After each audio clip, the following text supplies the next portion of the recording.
By the way, we're recording, so this is Glenn Loury, The Glenn Show at bloggingheads.tv, brought to you with the sponsorship of the Watson Institute for International and Public Affairs here at Brown, which is one of my employers here at Brown, and I'm with Tyler Cowen, who is Herbert Harris Professor.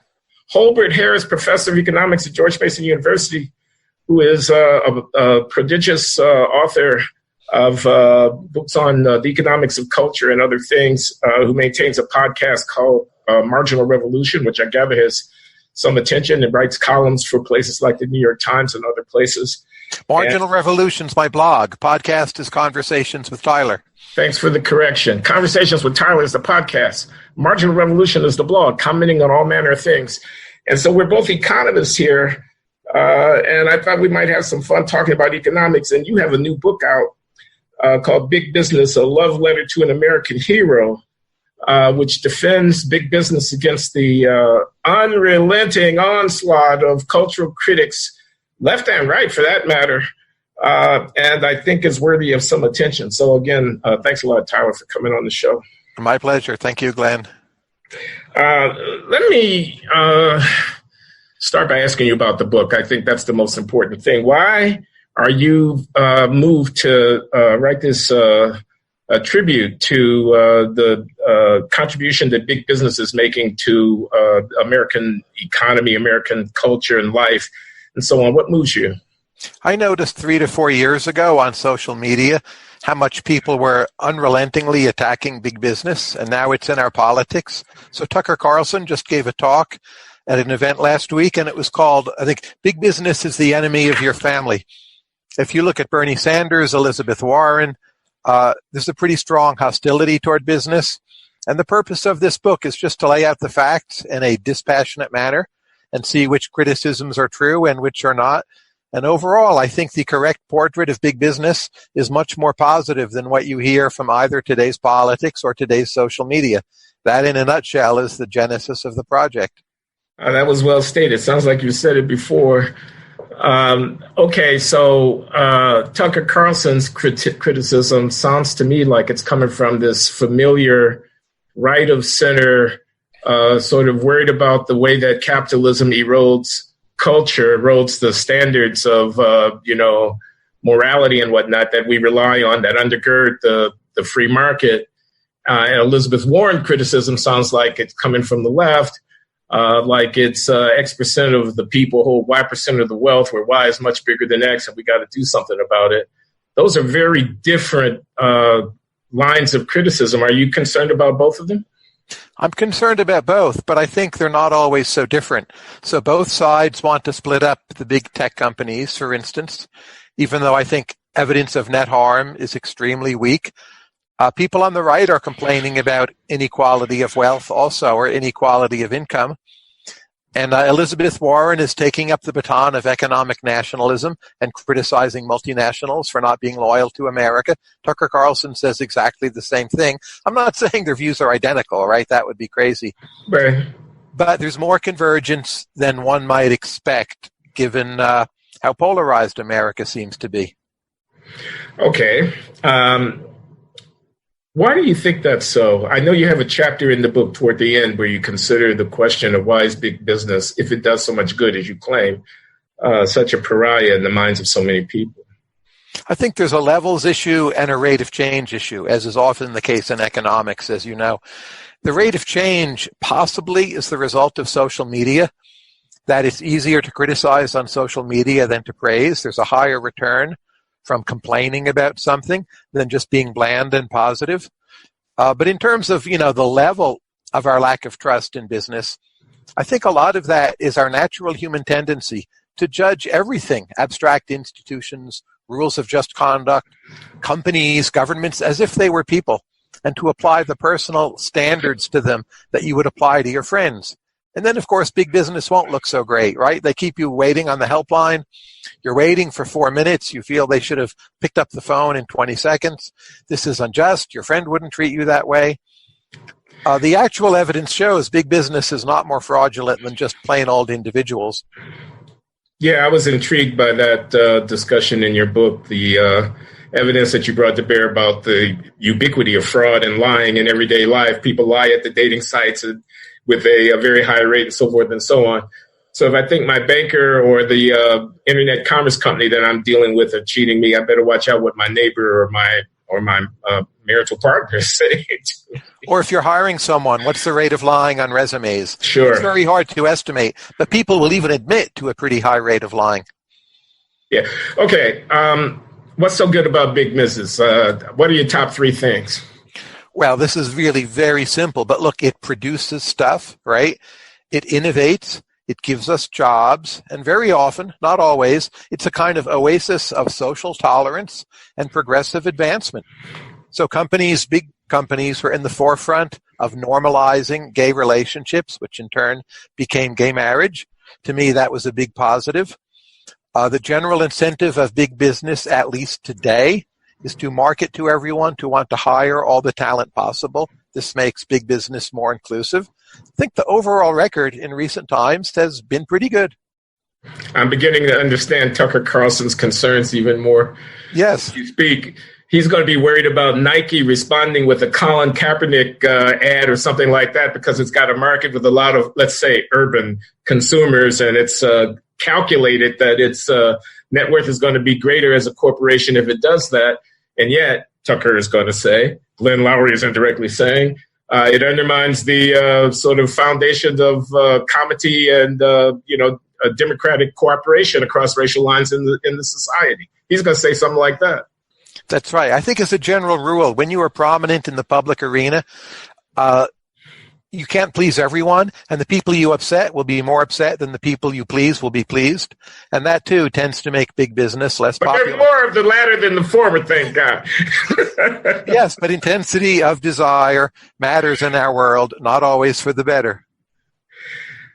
Okay, we could go into some of the details. You say that breaking up the tech companies isn't such a good idea. I'm very much inclined to agree with that. And maybe like you, I have a background in a previous life as a real economist who used to study industrial organization and read the journal articles. And I very much resonated with your observation that you named these companies that we thought were big boogeymen over the last quarter century. Some of them don't exist anymore.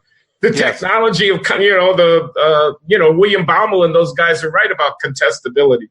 I don't need to just look at the current share of the biggest companies in the market. I need to think in dynamic terms about 5, 10, 20 years from now, what's going to happen with the competition and the technological evolution and stuff like that.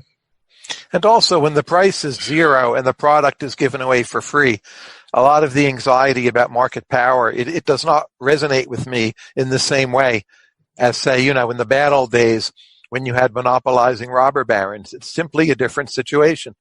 Yeah, and you are quick to note that privacy concerns are legitimate concerns. You have something to say about that. If you split up the big tech companies, privacy concerns become worse, right? Yeah, right. Those companies are easier to hack. They're less responsible. They probably will compete more in terms of giving away user data rather than less. This is a good point. There's another good point you make that I don't want to go unnoticed. It reminded me of that classic paper of Gary Becker's about the economics of time.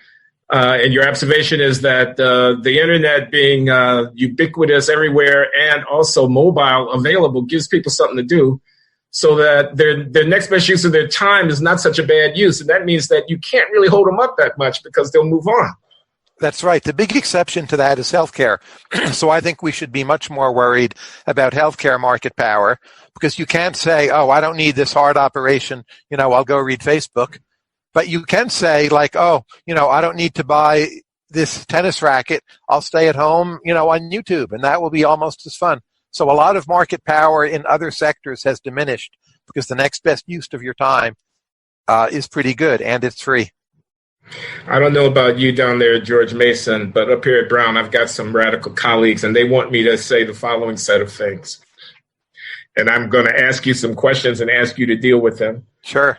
Inequality in CEO pay. You talk about that. Let me just give you the list.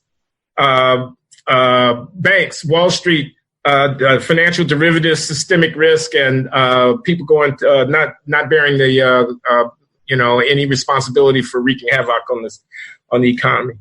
Citizens united and corporations of people speaking in our politics to their own interests. Climate deniers in the energy sector who are killing the planet for a profit. advertising that is shaping in a very crass way the preferences of people on behalf of corporations, big corporations who use media to try to drive us in our consumption.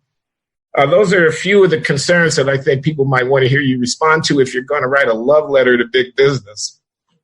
I'm happy to respond to any one of them, but I can't do them all at once. But if you okay, let's start with CEO pay. Let's start with CEO pay.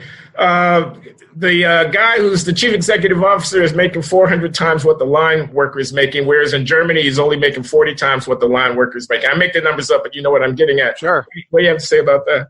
American companies are more successful, but basically in this nation, CEO pay has risen essentially in lockstep with the stock market.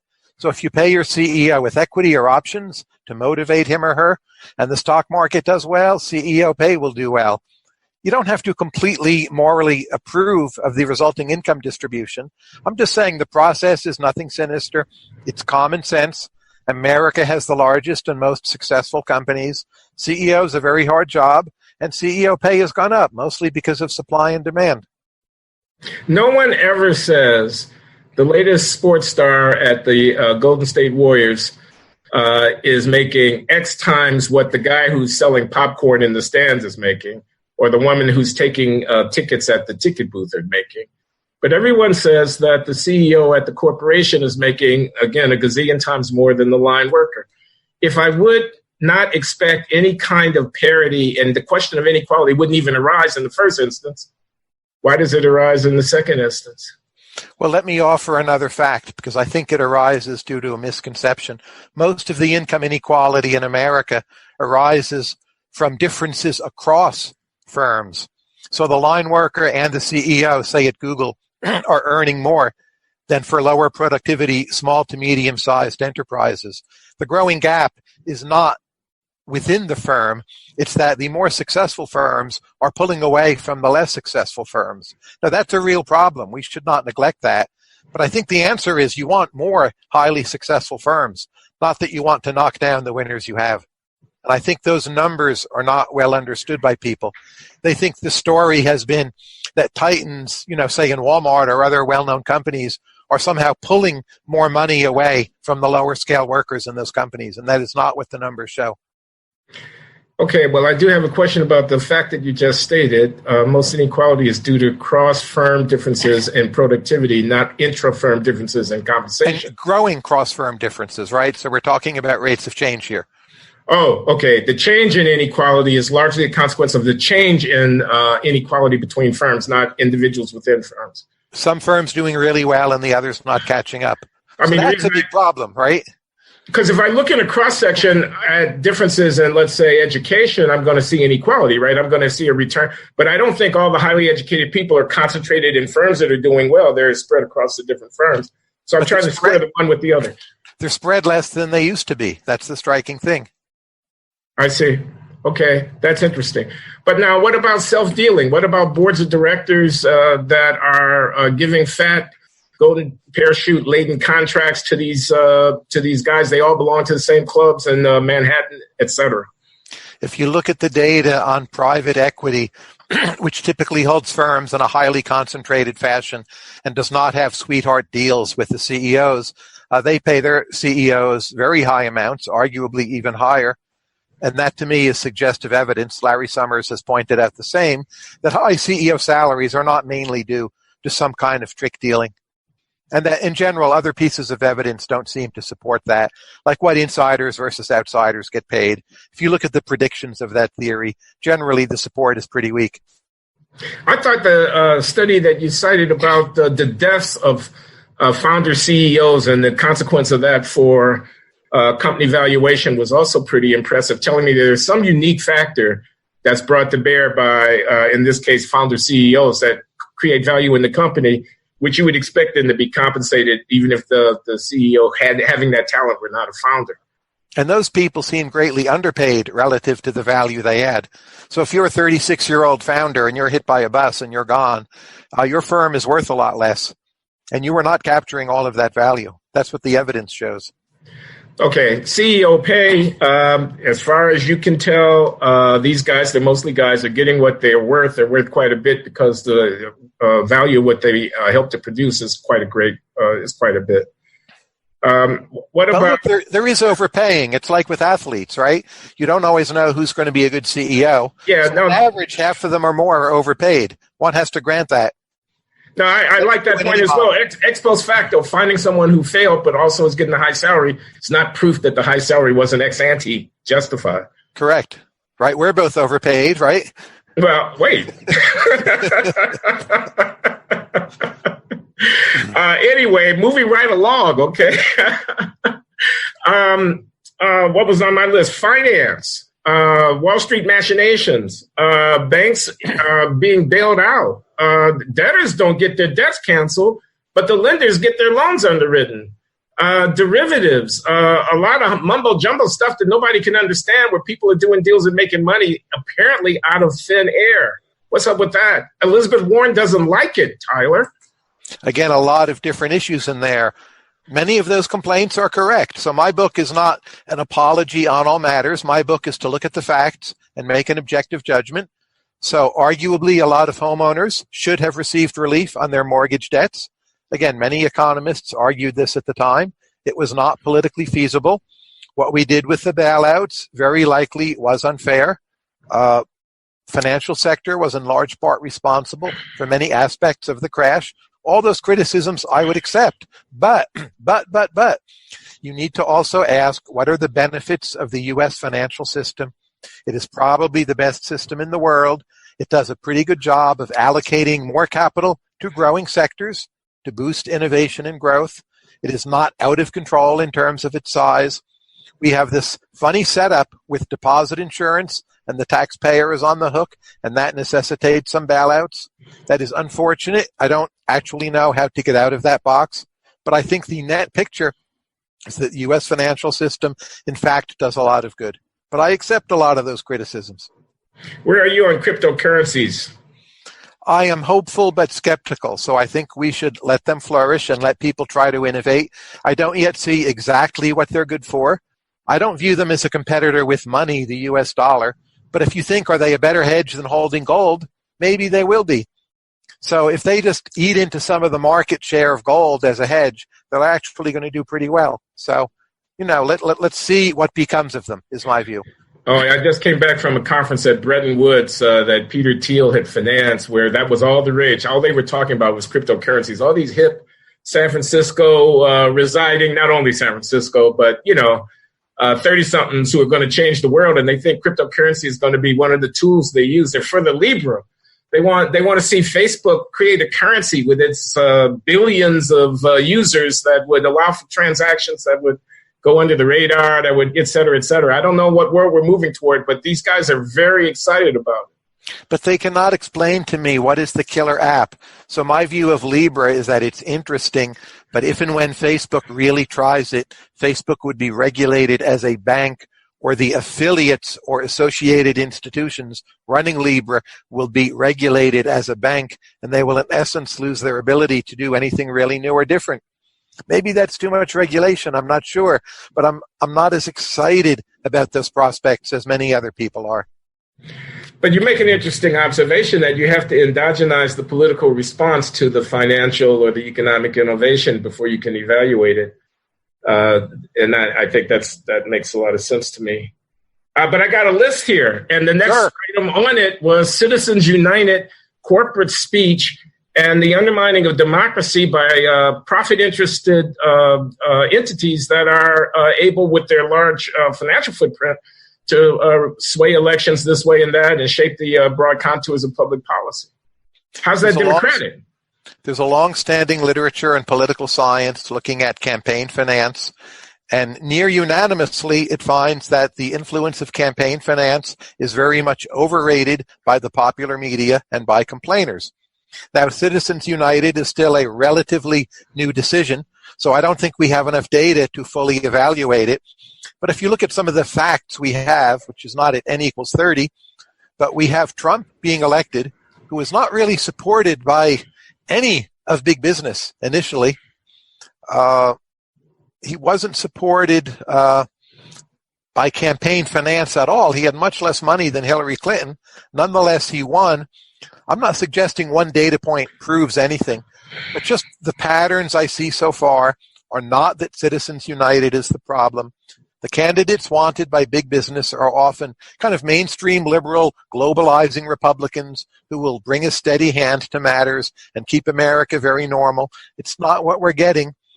So far, I don't see the case for blaming Citizens United. I really don't.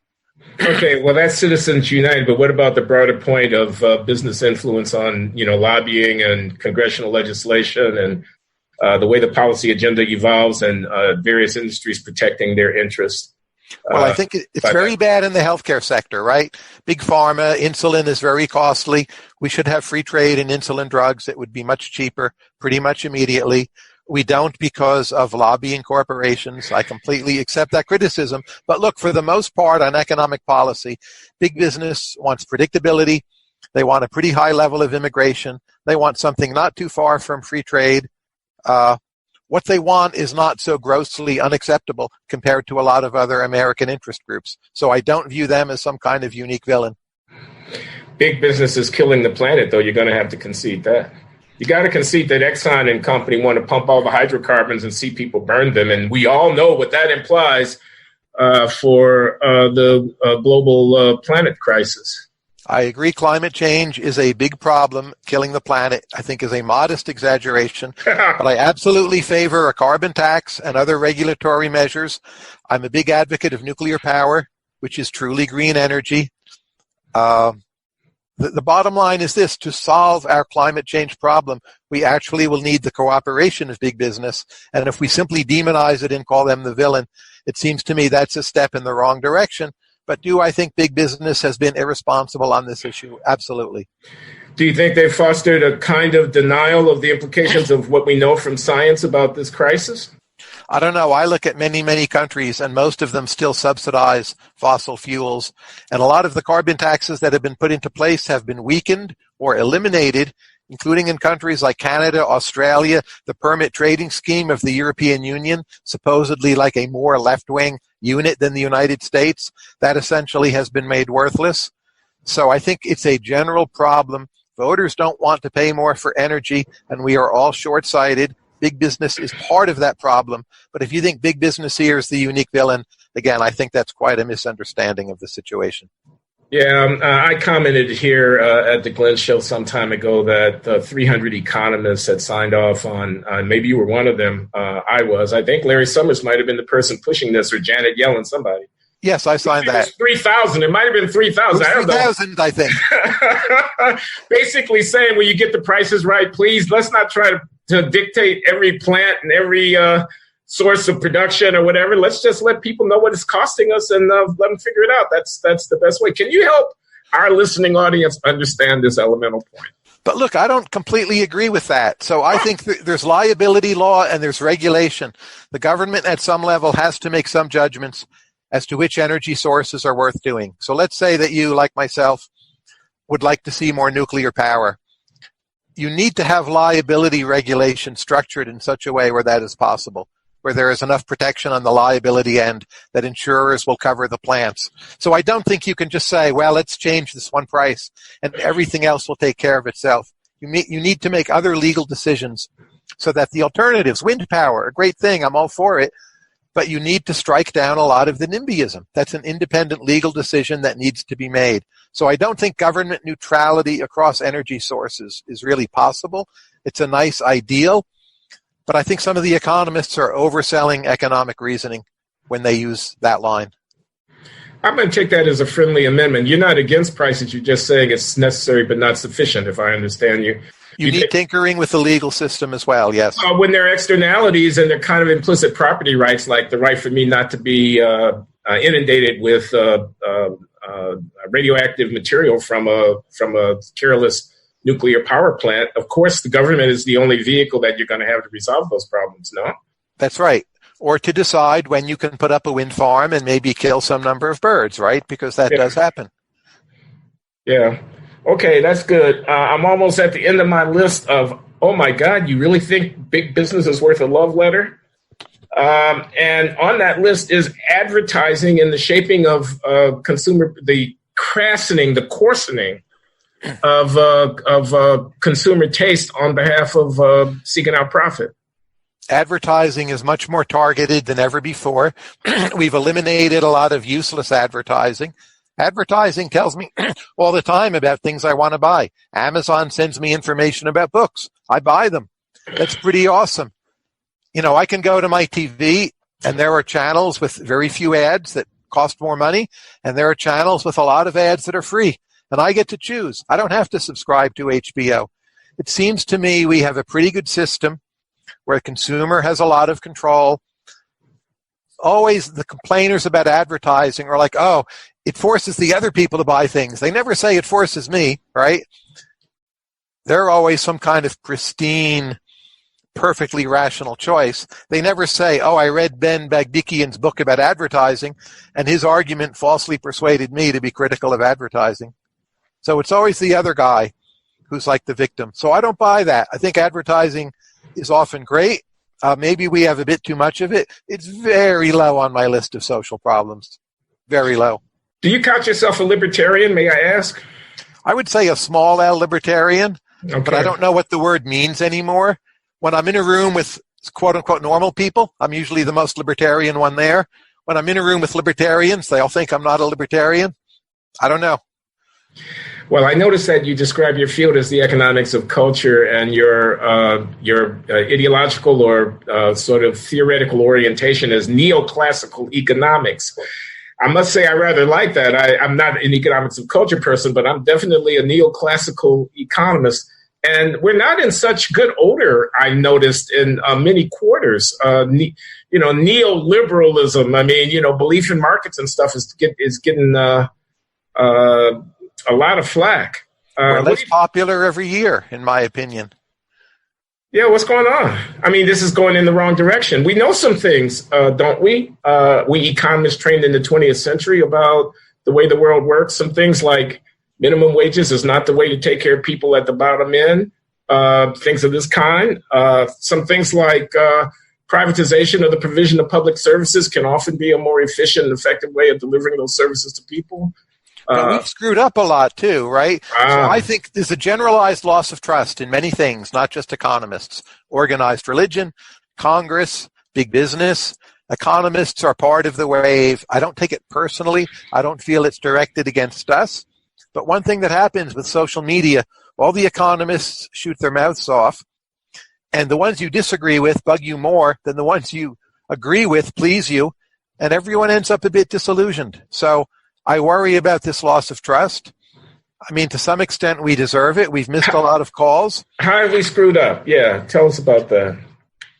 If you look at the history of China since 1979, I don't feel that American neoclassical economists called it very well. And East Asia in general has outperformed expectations. That's not the popular criticism of economists, but to me, it's probably our biggest failing. Is we didn't see how strong those growth waves would be. Ex post, we kind of rearranged the cards in our deck and explain why it happened. That's fine. I think we now more or less understand it. But I don't know. Those countries mostly didn't listen to what we told them to do, and they did great. Poland listened and did quite well. Russia somewhat listened and did terribly. I would just say it's a very mixed record. So we need to learn from our screw-ups. This is a comparative systems point. It's something about not understanding what the foundations of economic dynamism are, something like that. Markets and prices are not enough to really get at that. I'm just trying to figure out what you're saying. A lot of Western economists told China to privatize as rapidly as possible. They absolutely did not do that, and things went better for them than we might have expected. Right? That's a mistake. I think we're still struggling to understand it. And privatization in the Soviet Union was a disaster. Again, it depends what you compare it to, but I would just say our judgment was pretty far from perfect. I think the best argument for economics is to simply listen to people who don't know any. We ask better questions. We make, in a sense, smarter errors. I know that's a big undersell. But again, if you listen to, say, President Trump, who at least seems not to know economics, oh, tariffs are wonderful, not for some complex reason, but just they're a great thing. They build up America. Yeah. We know that's not true. So, but I want economists to be more self-critical and always look at yourself like, what did I get wrong? Now, the big criticism that we missed the financial crisis, that one worries me less, because in most macro theories, crises are not so easily predictable. The moment when you can predict them is exactly the moment when they come, right? Because market prices do carry information. Yeah. And the day the prices are crashing, it's easy to predict, but by then it's too late. So that's the criticism everyone makes. That one alone does not so much dent my faith in economics. It's actually confirming a prediction of economics properly understood. Yeah, but perhaps the profession might have been more cautious in the face of the proliferating derivatives and the kind of jerry-rig system of financial regulation, self-dealing of the bond rating agencies, the debt obligations, all these insurance contracts at AIG that trillions of dollars of, exposed liability and stuff. It was a house ready for somebody to set a match to it.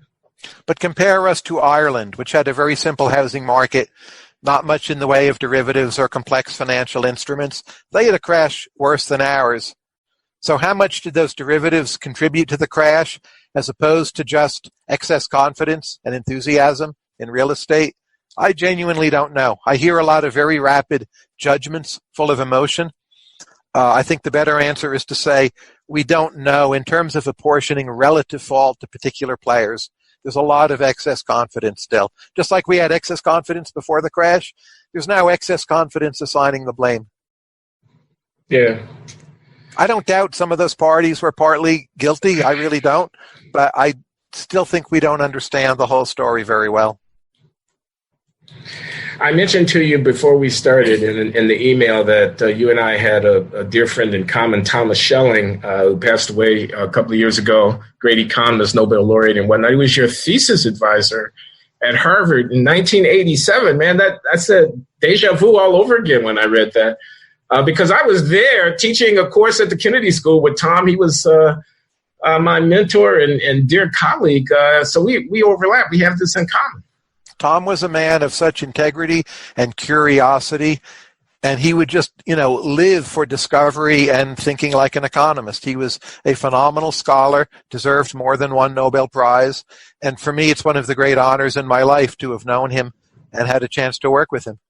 Were you working on economics of culture in those years? Not at all. I was doing public economics, how to value human lives, which was an early topic of Tom's from his 1968 piece, cost-benefit analysis, how to think about normative issues in economics.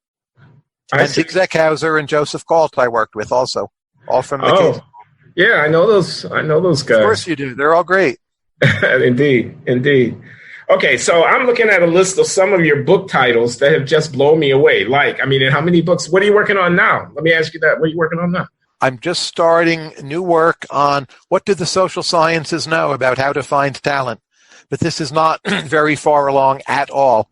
It will take a long time before it turns into something. It seems to me a critical issue, right? There's so much talent out there that is not being properly mobilized. And if someone wants to find that talent, what can we as economists tell them that's actually useful? Very difficult issue. I don't think we have a lot to say, but I would like to get people asking smarter questions about talent. That's interesting. I wonder if you think different industries are more or less effective at being able to, are the athletic endeavors better at finding who's really, really good at, putting the ball through the hoop or whatever than our businesses at finding who's really, really good at being a CEO. Yes, and our universities at finding who's really, really good at producing scholarship and so on. Sports has been a phenomenal leader. Obviously, they have more numbers. The numbers are easier to collect. But some of the inspiration from this project, you can think of it as a more generalized Moneyball. But sports here have really been extremely innovative.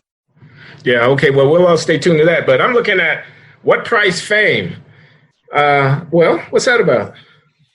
Well, in most economic models, we have people motivated by money, which of course is often the case. But how does the model change when people are motivated by fame or by esteem?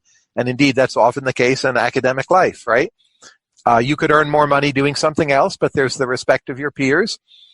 And how do fame incentives operate? How is fame in some ways like a market? How does it differ from just monetary markets? Is becoming famous even good for people? Is fame a kind of addiction? And so on.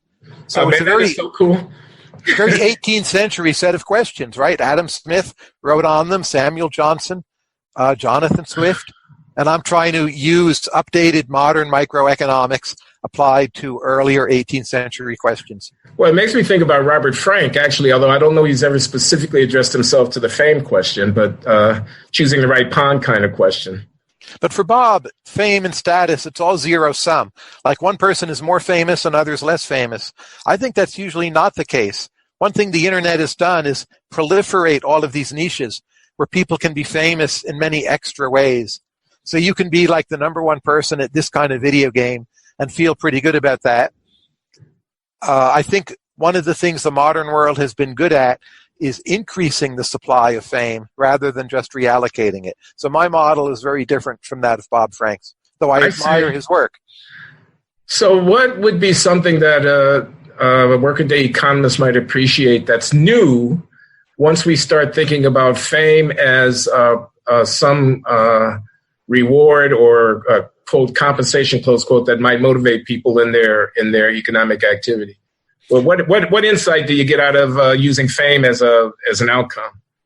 You understand, say, how GitHub works, or why so many millions of people are on Fortnite, or how people market themselves as influencers on Instagram. So a lot of features of the modern economy, I think you understand better by a mixed model with fame and money, and not just obsessing over money. Though clearly money still matters and always will. Yeah. Okay. Well, that's interesting. Creative destruction, how globalization is changing the world's cultures. Very topical subject. What are you up to there? I argue that markets and globalization are not destroying cultural diversity, but we will end up in a situation where more and more culture will come out of cities, and they will come out of large, diverse countries, which are robust to being overwhelmed by, say, the United States or Western cultural globalization. The entities in most danger are small islands and tribal cultures, but that basically most cultural creation is of a synthetic nature, and we should praise it as such. And what we now call cultural appropriation, there's nothing wrong with that at all. It's the case of almost everything in culture, that there's borrowing and mutual influence, and this is something to be celebrated. Yeah, well, you're going to have a hard time persuading some of these people on the campuses about that. I imagine you've noticed. You know, I wrote this book in the late 1990s before people even were getting very upset about cultural appropriation. But I think people in the real world are simply not that worried by cultural appropriation. And it's a campus phenomenon. It's a social media phenomenon. I don't view it as big a problem as, say, the Quillette crowd might. Okay. Well, what do you think about, I was in France last fall for 6 weeks at the University of Toulouse as a visiting scholar. It was a wonderful experience, et cetera, et cetera. And my favorite city in France. I love Toulouse. Is it? Yeah, man. Anyway, I noticed some people concerned about the implications of globalization for the integrity of French culture. I mean, worried about the language being corrupted and anglicized. Worried about some uniquely French activities being kind of watered down and losing their national cultural character. Would you tell somebody concerned about the maintenance of their way of life in the face of the sort of erosion and chipping away at it that globalization carries? Tell them not to worry. They don't have anything to worry about. Do they have a right to try to protect their way of life, et cetera? This is what I would say. Go back to the late 19th century. Look at the great French painters, Monet, Renoir, and so on. They sold their paintings to wealthy American businessmen before they could sell them for high prices to other French collectors. So early globalization, and in fact American demand, helped French culture become French. If you look at French cinema during its glory era before World War II, when it was one of the leading cinemas of the world, they had then no tariffs, no protectionism, no subsidies. It was market competition. A lot of the best French films were in part supported by foreign demand. Now, look, they're a democracy. I think they have the legal right to regulate their culture in various ways. I don't want to deny them that. But I would just say, look a little more closely at French history. You will find it's been cultural appropriation from day one, running in all directions. Serge Gainsbourg, my favorite French musician, he did, a 2 CD album of dub music borrowed from Jamaica. Was it wrong for him to do that? Should there have been some kind of protectionism stopping that? I'll say no. So I think prudence dictates being open with your culture. I think actually the French talk a very tough game of protectionism, but de facto France is culturally a pretty open place. So again, okay. I think same with Canada. You need to distinguish the rhetoric and the practice. Most of France is pretty open and for the better. All right. You say you're a small L libertarian. Are you an open borders guy? No, not at all. I would like to increase legal immigration by quite a bit, but I feel open borders would be a disaster. There would be an enormous backlash, and you cannot mix American infrastructure, the American welfare state, with just hundreds of millions of more people coming here. That to me seems obviously impractical, but I'm definitely pro-immigration. I want to look for ways to do more good legal immigration. Can I just elaborate on this point and see if you agree? Because this has struck me as quite a profound, unnoticed implication of the immigration debate, which is to say progressives want a robust safety net. They want us to be all on the same team here in the United States of America. And those of us like yourself and myself who've done well, be willing to reach out and help others. We don't want anybody to be hungry in America. We don't think people should live in dilapidated housing in America. We think every kid should be able to aspire to a middle-class life in America, et cetera, et cetera. And that is a public undertaking. It involves us making sacrifices on behalf of our fellow citizens. So that's the welfare state on the one hand. On the other hand, immigration, bringing people who are foreigners. I mean, let me just say, they don't speak our language. They come from a different culture. They are not us. I mean, there's this abstract notion that they're us, but the gritty, sort of granular, politically relevant notion of who is that I'm prepared to sacrifice for, they're not us. If I say I'm responsible for everybody on the planet, I'm in effect responsible for nobody, but I am responsible for the well-being of my fellow countrymen. Now, those are two progressive instincts. Let in the stranger, take care of those of our own. And they have a tension between the two of them, and people need to recognize that. It's a political reality. It's not racism. It's a political reality that you're going to see everywhere on the planet. Tension is too weak a word. It's a contradiction. It's not a tension. Okay. And Milton Friedman pointed this out decades ago, so I agree completely with you on this. Good. I favor a welfare state, and I favor more legal immigration, but you have to be very careful to make sure that all of what you're doing actually meshes.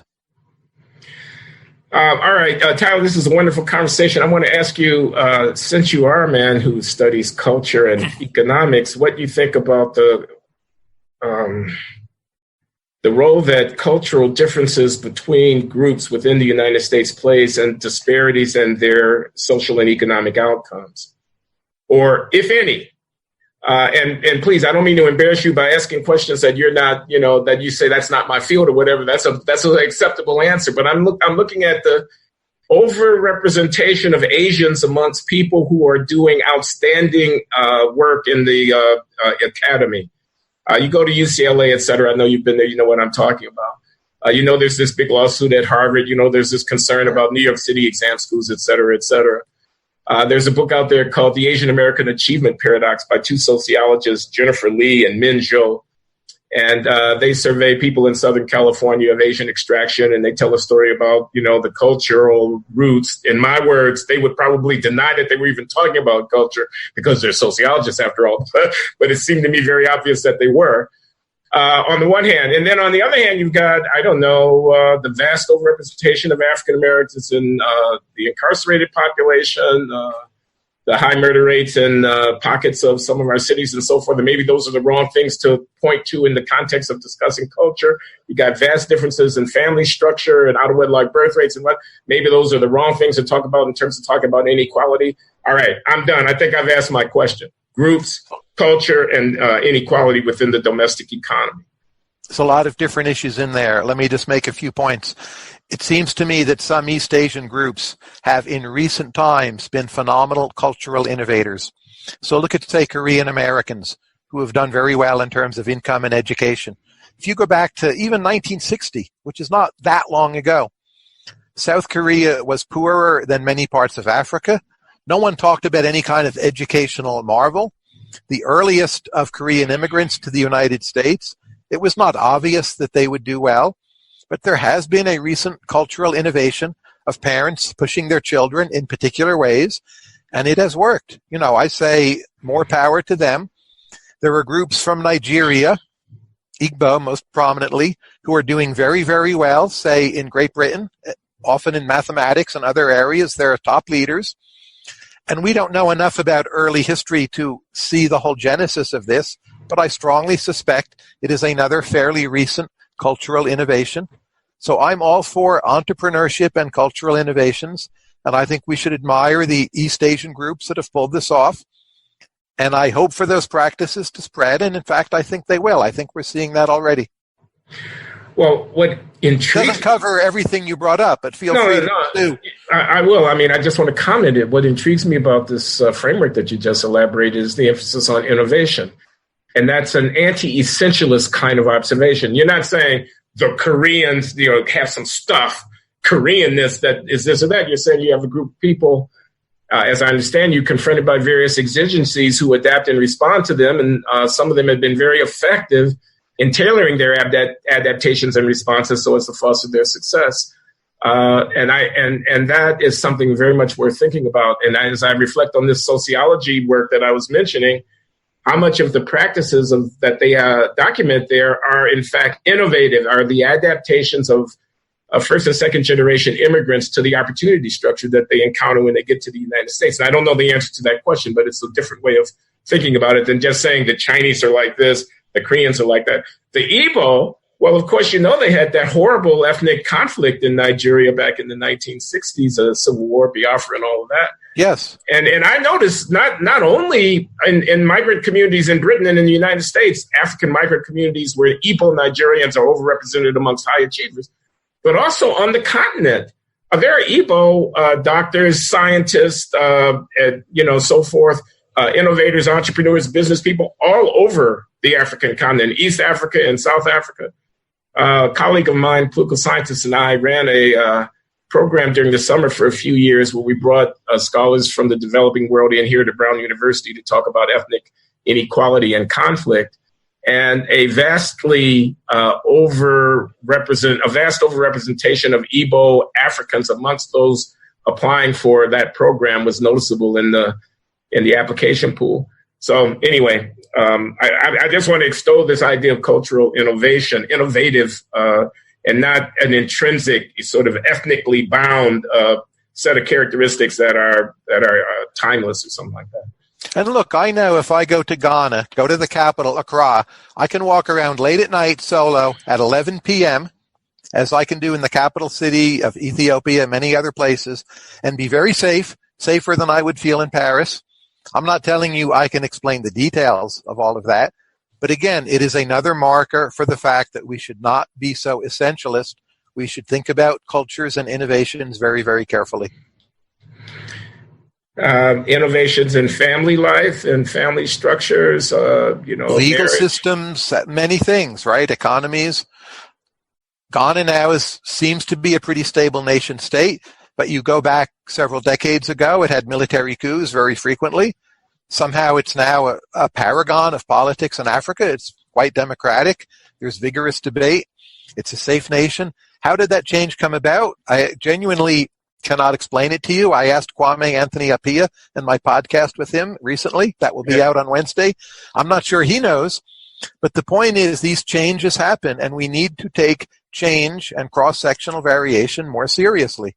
I think people need to know, if they don't, that Kwame Anthony Appiah is a philosopher, a very distinguished Ghanaian philosopher. And if you are getting him on your podcast, you're doing better than I am. I'm only getting Tyler Cowen on my